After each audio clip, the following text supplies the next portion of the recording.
Amen. So, I have some advice for you mothers today, and it comes from Tylenol bottle.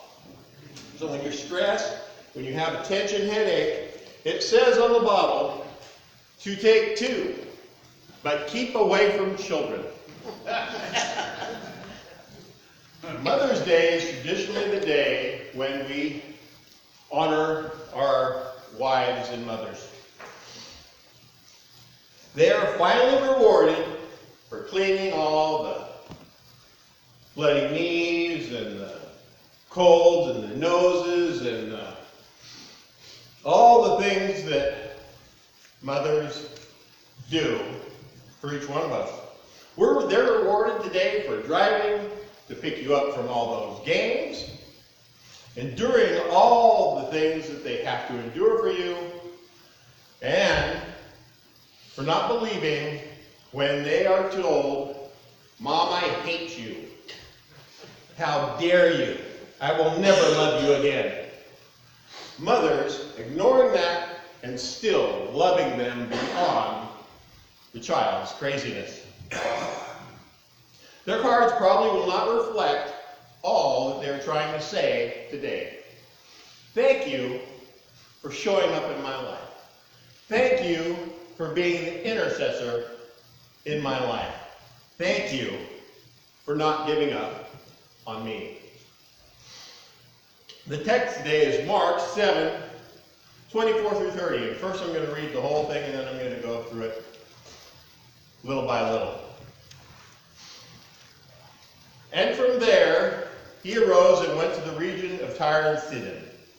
And he entered a house and did not want anyone to know. And we're talking about Jesus, by the way, in case you didn't know. Yet he could not be hidden. But immediately a woman whose daughter had an unclean spirit heard of him and came and fell at his feet. Now the woman was a Gentile, a Syrophoenician by birth, and she begged him to cast the demon out of her daughter. And he said to her, "Let the children be fed first, for it is not right to take the children's bread and throw it to the dogs." But she answered him, "Yes, Lord, yet even the dogs under the table eat the children's crumbs." And he said to her, "For this statement, you may go your way. The demon has left your daughter." And she went home and found the child lying in bed, and the demon was gone. Mothers are some of the best prayer intercessors, prayer warriors that I know. They are the ones that are constantly pouring out their hearts to God on behalf of their families. There's nothing quite like it when a mother hurts for their child. She hurts more for her child than she hurts for herself. She'll put her own wants, needs, and desires on hold for that child. Almost every single time. Most mothers stay on their knees. Most mothers don't get off of their knees until their prayers for their child is answered. Mothers do not give up on their babies whom they love with all of their heart and all of their souls. They pray until something happens. And their prayers for their families are finally answered. In my situation, I had a first stepdad, and he beat me like weekly. And my mom, when she passed away, I read some of her notes in her diary. And she prayed for years on end. You know, I could see all the writing in the Bible and, praying for me to not be abused anymore.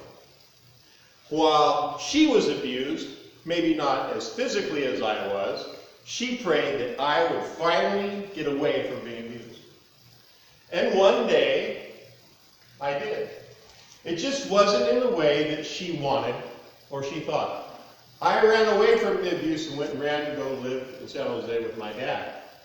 It was the only time in my life that I could walk around a man and he wasn't punching me in my face or spitting on me. Her prayers were answered. It's just that I had to be separated from her. And soon after, she divorced him because now there was no reason to be with him. So, prayers of the mother get answered when you're constantly praying. She had that written in her Bible. I mean, everywhere in that Bible was prayers for me to be saved. Prayers for me to come to Jesus. Prayers for me not to be abused. And I ran from God. When I was about 13, I ran as far away from God as I possibly could because I said, how dare God let that man abuse me like he did? And he abused me and abused me. And I could not believe a loving God would allow him to do that. The thing is my mom didn't stop praying until that ended. And it finally did end. And I am a better man because of all those prayers that she gave. So we are focusing on mothers today. But fathers pray for their children the same way. Our goal today is to look at the desperation of that mother in Mark 7. And we're going to learn how to intercede with others by her prayer. Let's break it down a little bit. Verse 24 through 26. And from there he arose and went to the region of Tyre and Sidon. He entered a house and did not want anyone to know, yet he could not be hidden. But immediately a woman whose little daughter had an unclean spirit heard of him, and came and fell at his feet. Now the woman was a Gentile, a Syrophoenician by birth, and she begged him to cast the demon out of her daughter. The woman was a Gentile, a mother whose daughter was demon-possessed. She may have been so possessed that it may have been difficult for her to travel to where Jesus was. She is not given a name, but she is identified by her race. While she was traveling through Israel, Jews probably would not have tolerated her. She was facing difficulties just for her daughter, just to see if she can get to Jesus, to see if he would help her. She was going to face trials. The Canaanites, they rejected Jesus, they rejected Jehovah, they rejected God in the Old Testament, and continued to live in rebellion and idolatry. Because of such, Jews would have looked down on her and would have accosted her from the way she looked. Her desire, let's go to verse 26b, I see if it comes up. And she begged him to cast the demon out of her daughter. Although she was a Canaanite, she came to Jesus in faith, desiring him to cast out the unclean spirit out of her daughter. She needed a miracle. She was a mother, and she needed a miracle for her daughter. She needed it. She didn't care. She was going to go find it. She was going to get it. She knew from the stories that Jesus had the power to do so. So she sought him out in a place where he went to go hide so nobody would find him. She went and found him. She discovered where she was at. Now, it's interesting to note, I'm going to look at, the King James Version is begged and ESV is begged and besought, but the word is eroteo. This means to pray, ask, claim, demand, entreat, or to beg. This word, because of the way it's written, means a continual action. It's a repeating action. She kept begging and begging, praying and praying, asking and asking for Jesus to deliver her daughter. That's what mothers do when they intercede for their families. This passage is a beautiful picture of grace, God's grace. One person deemed unworthy by the world came to the Lord, passionately seeking his touch. Like this woman, we must be people of faith, willing to continually bring our needs before the Lord. Often we'll face situations that require prolonged, persistent prayers. We cannot give up on the loved ones or their varied needs or the things that they face. We must be willing to continually seek the Lord in supplication to meet our needs. The mother's first response was to come to Jesus and fall at his feet. She came to Jesus, who in Mark's gospel is written as the one that prophesied by the prophet, the beloved Son of the Father, the teacher, the healer, the master of nature's sickness and death. This woman came to Jesus. Jesus was the right person to come to. She fell at his feet, honoring him and humbly and passionately seeking his help. Our situations may be different. That is, we probably aren't going to be dealing with a lot of demon possession, but we do intercede for non-believing loved ones. Those suffering from illnesses, our wayward children, couples in trouble, people on drugs. We know we can't fix them, nor can we change them. We can, though, come to Jesus and just fall at his feet and pray for him and beg for his help. When we ask and come to Jesus, we show respect and reverence for him. We express our awe over Jesus. We admit our helplessness and our grief. We stop trying to fix the things on our own, which is often our own problem. And 5, we worship him. So let's continue on with the scripture for today. Let's look at verse 27. And he said to her, "Let the children be fed first, for it is not right to take the children's bread and throw it to the dogs." On the surface, this seems pretty harsh for Jesus to say to anyone. I mean, this is Jesus, the lover of the world. He's basically saying, because of your race, you're nothing. That's not what he's saying at all. When we look at this, it's not a statement of rejection at all. He's recognizing her faith, but he's trying to draw more out of it. He's trying to draw what she really believes he can do. The woman recognized Jesus not only as had great power, but was able to provide for her, a Gentile woman's needs. Didn't matter what race she was, she knew Jesus could heal her daughter. Clearly, Jesus came to the house of Israel. He was in Israel. This is where his ministry was. But through this teaching, we learn that not only was Jesus there for Israel, he was there for the entire world. The mother's persistence. Like most mothers, she was persistent. Initially, she didn't receive the response that she wanted. A lot of times when we come to Jesus in prayer, we don't get the response that we want. We want an immediate fix. We come to God, we say, "God, I want my friend to stop using drugs now." It never happens. Or I pray that this person comes to you. But the thing is, it doesn't happen the way we want it to. But this mother persisted. She said, and notice in verse 28, but she answered him, "Yes, Lord, but even the dogs under the table eat the children's crumbs." This desperate mother had come in faith.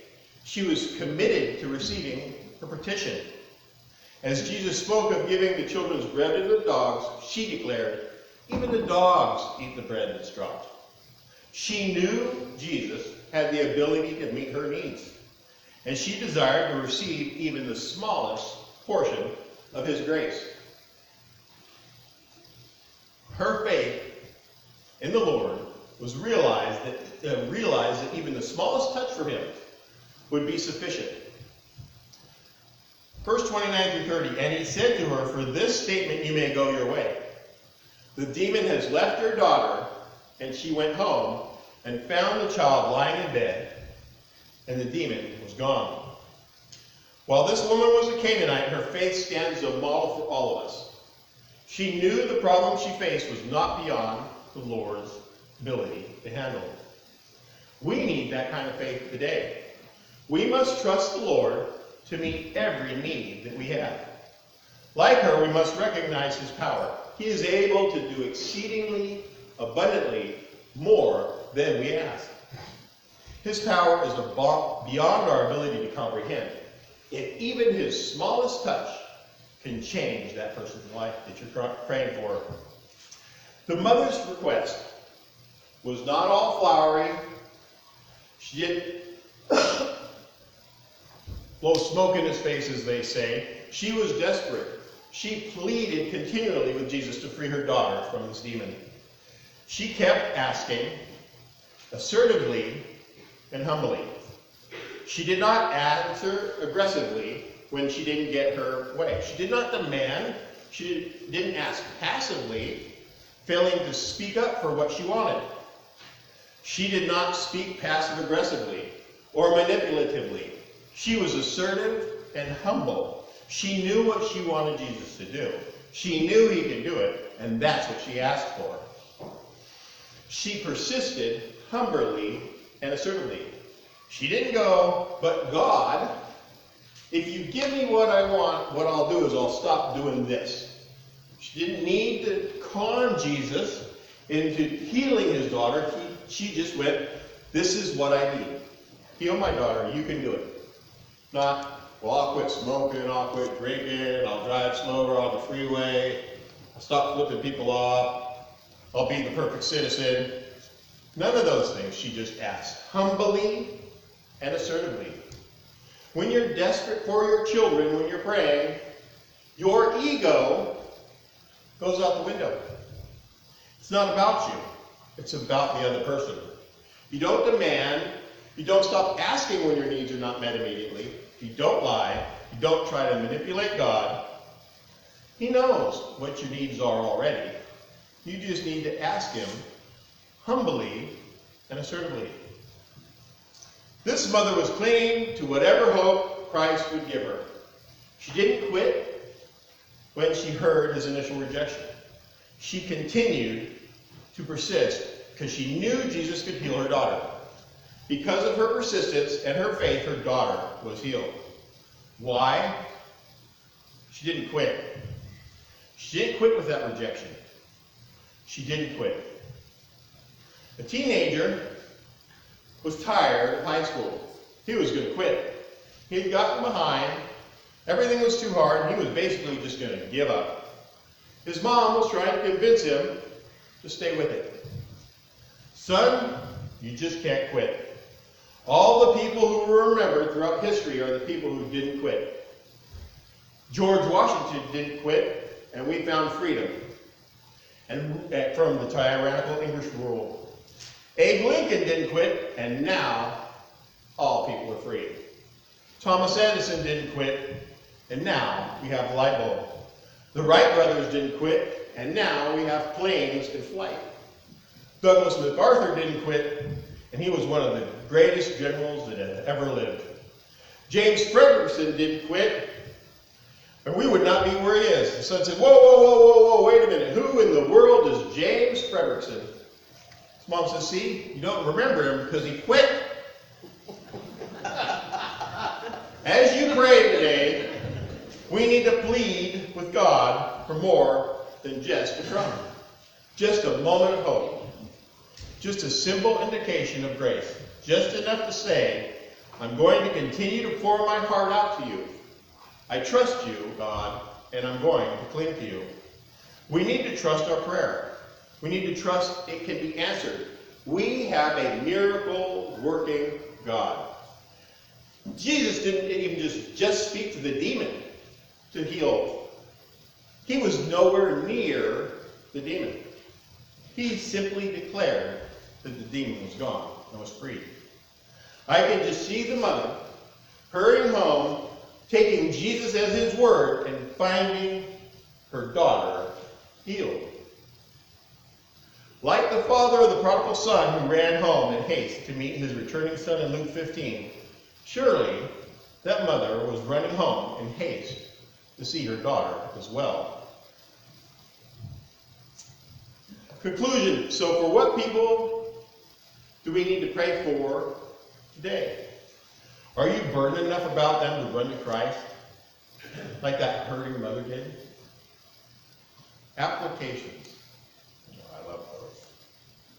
Number 1, thank God for those who have interceded for you over the years. 2, make a commitment to pray regularly for someone else. You might consider praying and fasting once a week on their behalf.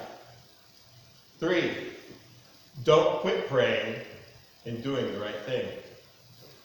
4, keep praying and believing for your lost children, your family members, your friends, and those that you meet, even if God seems to be taking his time in responding to your prayer.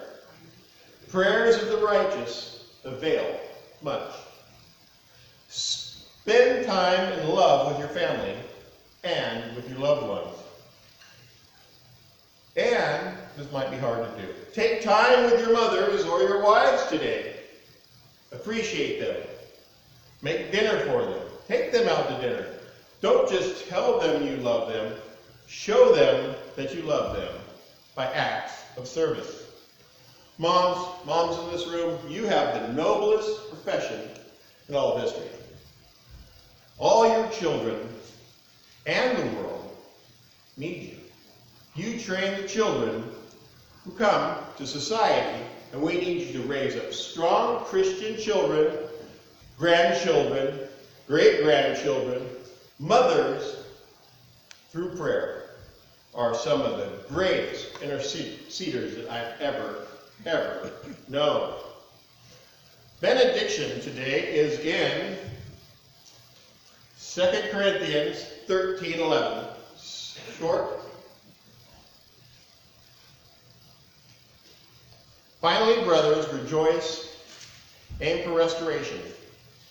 Comfort one another, agree with one another, live in peace, and the God of love and peace will be with you. So I'm coming to the end of the service, and I want to play one last song, but I want to, you'll notice